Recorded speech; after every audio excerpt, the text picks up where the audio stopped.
রাহমাতুল লিল আলামিন নবী কোরআনে প্রমাণ।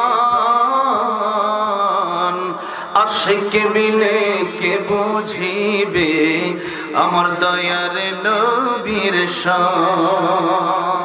ঠিক না বে ঠিক? মাঝে মধ্যে একটু গাওয়া যাবে নাতে রাসূল, গাওয়া যাবে একসাথে একটু বলেন না, রাহমাতুল লিল আলামিন নবী রাহমাতুল লিল। এই আওয়াজ আজকে তো ওয়াজই হবে না, ওয়াজ বন্ধ হয়ে যাবে। তো একসাথে একটু নবীর মহব্বতে, রাহমাতুল লিল আলামিন নবী রাহমাতুল লিল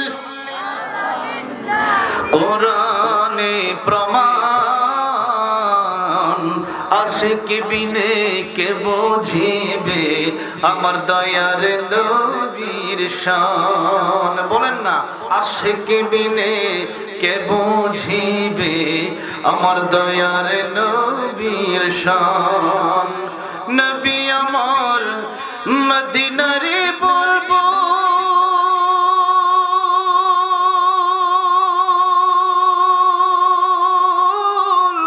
আমার আল্লাহ ভালোবেসে নামটি দিলেন মুহাম্মদ রাসূল। আল্লাহু আকবার। ওই নবীকে ভুল বুঝিলে, ওই নবীকে ভুল বুঝিলে থাকবে না ঈমান। আশিক বিনে কে বুঝিবে, আশিক বিনে কে বুঝিবে আমার দয়ার নবীর শান। রাহমাতুল লিল আলামিন নবী রাহমাতুল লিল কোরআনে প্রমাণ। আশিক বিনে কে বুঝিবে আমার দয়ার নবীর শান। আশিক বিনে কে বুঝিবে।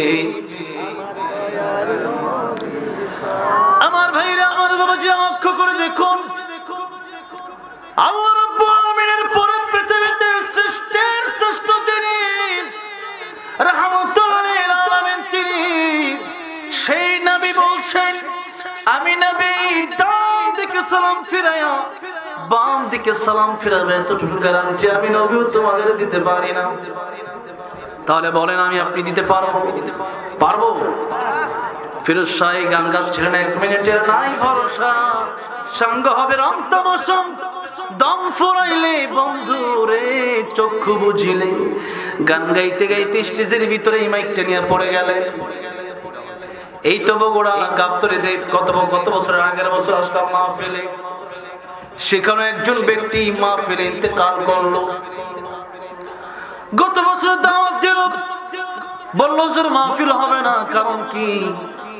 এই মাহফিলের যে ব্যক্তি খরচ দেন তিনি বিদায় নিয়ে চলে গেছেন। এভাবেই তো মানুষ চলে যায় প্রতিদিন। আমাকে আপনাকেও যেতে হবে। আজকের মাহফিলে আমার আপনার মরণ হয়ে যেতে পারে, কিন্তু আমার আপনার কোনো চিন্তা নাই সেই মরণ নিয়ে, পরকাল নিয়ে কোনো চিন্তা নাই। দুনিয়া দুনিয়া দুনিয়া দুনিয়া দুনিয়া কামাই করতে করতে দুনিয়ার এই সম্পদগুলো আমি আপনি ভোগ করতে পারি না। আমার আপনার মৃত্যুর পরে আমারও দেখা যায় যে মারামারি শুরু হয়ে যায়, দুনিয়ার সম্পত্তি নিয়ে ভাগাভাগি শুরু হয়ে যায়। কত কপাল পুরো সন্তান বাবা মায়ের সম্পদের জন্য বাবা মায়ের লাশটা পর্যন্ত দাফন করে না, টিপসই নেওয়া পর্যন্ত। ও মুসলমান, কার জন্য পাগল হলেন? কোন সম্পদের জন্য পাগল হলেন? সেই সম্পদগুলো দুনিয়াতেই পড়ে থাকবে। আমাকে আপনারা বললেন কবরে যেতে হবে। সেই কবরের জন্য কে গোছালাম? কবরের জন্য কিছুই গোছাতে পারি নাই। অন্তত কিছু আমল তো নির্ভেজাল হওয়া দরকার। অন্তত যতটুকু আমল করেছি ততটুকু তো আমার আপনার হৃদয়ের পকেটে, আমার আপনার আমলের পকেটে রাখা দরকার। সেই জন্য সূরা হুজুরাতের 12 নম্বর আয়াত কারিমা আপনাদের সামনে তেলাওয়াত করেছিলাম। আয়াতের মধ্যে আল্লাহ রাব্বুল আলামিন বললেন ওয়ালা ইয়াগতাব বা'দুকুম বা'দা আইয়ুহিব্বু আহাদুকুম আন ইয়াকুলা লাহমা আখিহি মাইতান ফাকারিহতুমুহু ওয়াত্তাকুল্লাহা ইন্নাল্লাহা তাওয়াবুর রহিম। আল্লাহ রাব্বুল আলামিন বললেন, তোমরা একজন আরেকজনের বিরুদ্ধে তোমরা গীবত করো না। এই আলোচনাটা আমি খুব ভেবেচিন্তে নিয়েছি। আলোচনাটা এত মারাত্মক লেভেলে আমাদের গীবত পৌঁছে গেছে। এত আমল, এত নামাজ, এত রোজা, এত জিকির, এত কোরআন তেলাওয়াত, কিচ্ছু থাকে না। সারা রাত মাছ ধরলেন, সকালবেলা দেখলেন ডোলার তলা খালি। ডোলার কি খালি? তলা খালি। ডোলা উঠালেন, দেখলেন একটা মাছও নাই।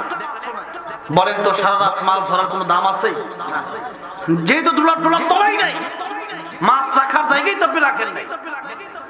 ঠিক তেমনি ভাবে অনেক ইবাদত করেন, ইবাদত গুলো যদি না রাখতে পারেন, কাল কিয়ামতের কঠিন ময়দানে আল্লাহর নবী বলেন সবচেয়ে অসহায় তারা হয়ে যাবে যারা নিজেদের আমলগুলোকে রাখতে পারবে না। বান্দার হক যারা নষ্ট করেছে, কাল কিয়ামতের কঠিন ময়দানে অনেক আমল করা সত্ত্বেও তারা জাহান্নামে চলে যাবে, কারণ তার হকুল ইবাদ, বান্দার হক নষ্ট করেছে। হক দুই প্রকার, হকুল্লাহ, হকুল ইবাদ। আল্লাহর হক নামাজ, রোজা, আপনি হজ, আপনি